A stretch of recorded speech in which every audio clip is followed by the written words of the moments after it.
बिस्मिल्लाहिर्रहमानिर्रहीम। अस्सलाम वालेकुम। Welcome back to my channel cooking शुकिंग विद रीबा। आज की हमारी नई रेसिपी है आलू कीमा।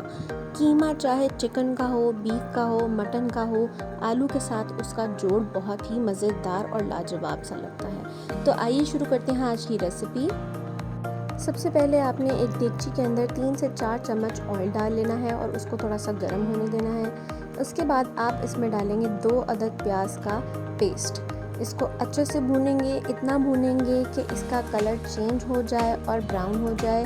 अगर आप बारीक कटी हुई प्याज डालना चाहते हैं तो आपकी मर्ज़ी है, लेकिन मुझे ये इस तरह से पेस्ट बना हुआ प्याज ज़्यादा अच्छा लगता है। तो इसको हम अच्छे तरीके से भून लेंगे, अच्छे से फ्राई कर लेंगे और तब तक फ्राई करते रहेंगे जब तक इसका कलर चेंज नहीं हो जाता।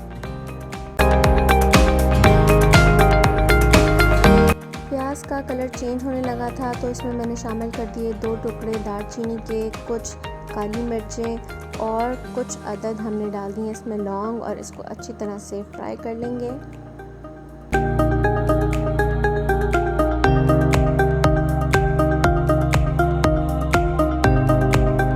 अब हम इसमें शामिल करेंगे 1 चम्मच लहसुन अदरक का पेस्ट।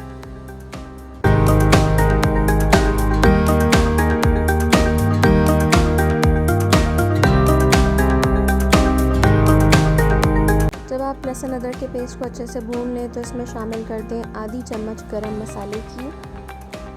आप देखेंगे कि गरम मसाला डालकर मिक्स करते ही सारा ऑयल ऊपर एकदम से अलग हो जाता है और प्याज जो है वो सारे ऑयल को छोड़ देता है।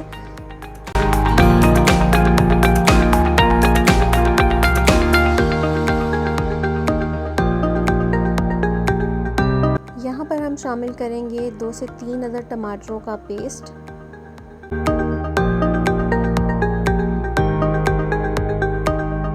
अच्छे से मसाले को भून लेंगे। इसमें शामिल करेंगे आधी चम्मच हल्दी की, 1 चम्मच लाल मिर्चों की, 1 चम्मच सूखा धनिया। इसको अच्छे से मिक्स करेंगे।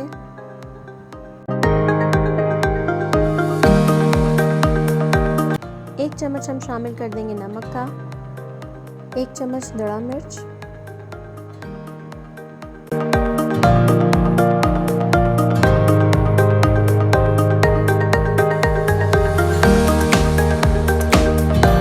अच्छे से मसाले को भून लेंगे। तो उसके बाद आपने इसमें डालना है आधा किलो कीमा।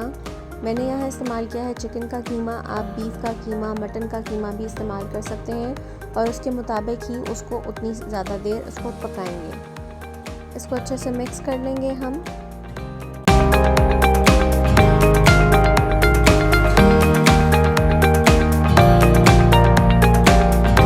तकरीबन आधा कप हम इसमें यहाँ पर अब पानी शामिल करेंगे।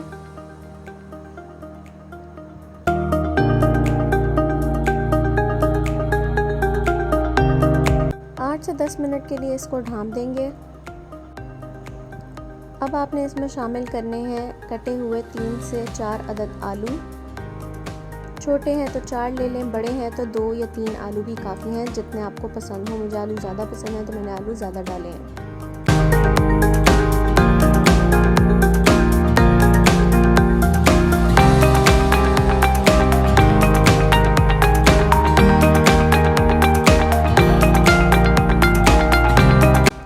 हम इसको भूनेंगे और इसमें शामिल कर देंगे ये मोटी मोटी वाली ग्रीन वाली जो हरी मिर्चें हैं।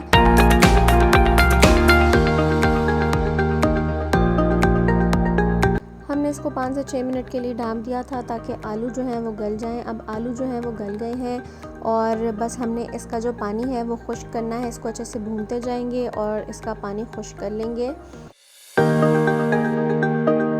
मज़ेदार सा, लाजवाब सा आपका आलू कीमा तैयार है। इसको रोटी के साथ सर्व करें, खमीरी रोटी के साथ सर्व करें और ये तंदूरी रोटी के साथ तो बहुत ही अच्छा लगता है। मज़ीद मज़ेदार रेसिपीज़ के लिए हमारे चैनल को देखते रहिए, हमारी वीडियोस को लाइक करते रहिए, चैनल को सब्सक्राइब कर दें और हमें अपनी दुआओं में याद रखिएगा। अल्लाह हाफ़िज़।